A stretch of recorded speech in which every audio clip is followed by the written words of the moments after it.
Mulia bersama wakil pelajar.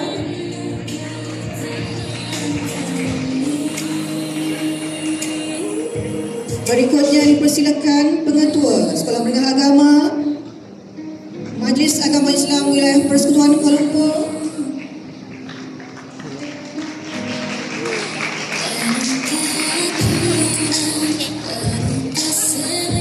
Berikutnya dipersilakan Pengetua SMK Orchid Desa.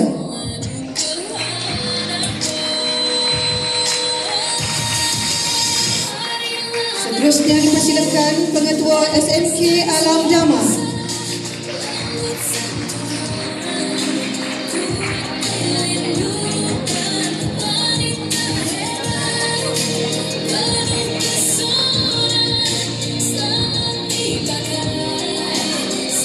Persilakan Pengetua SMK Sungai Bersih.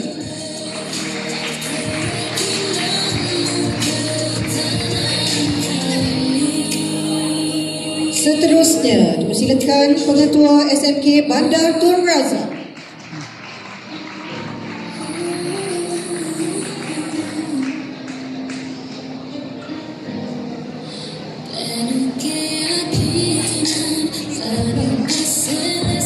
Seterusnya Pengetua Sekolah Menengah Integrasi Sains Tahfiz.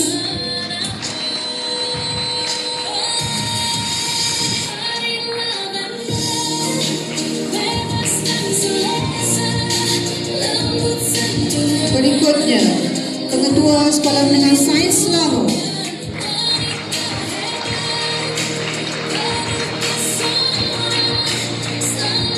Dan seterusnya dipersilakan Pengetua SMK Teknik Kuala Lumpur.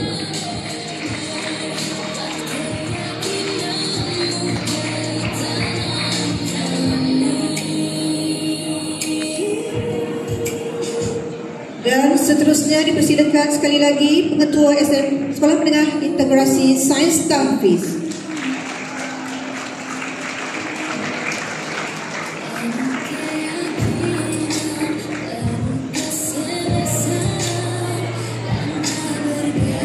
Majlis mengucapkan ribuan terima kasih kepada Yang Berhormat Datuk Seri Dr. Wan Azizah Dr. Wan Ismail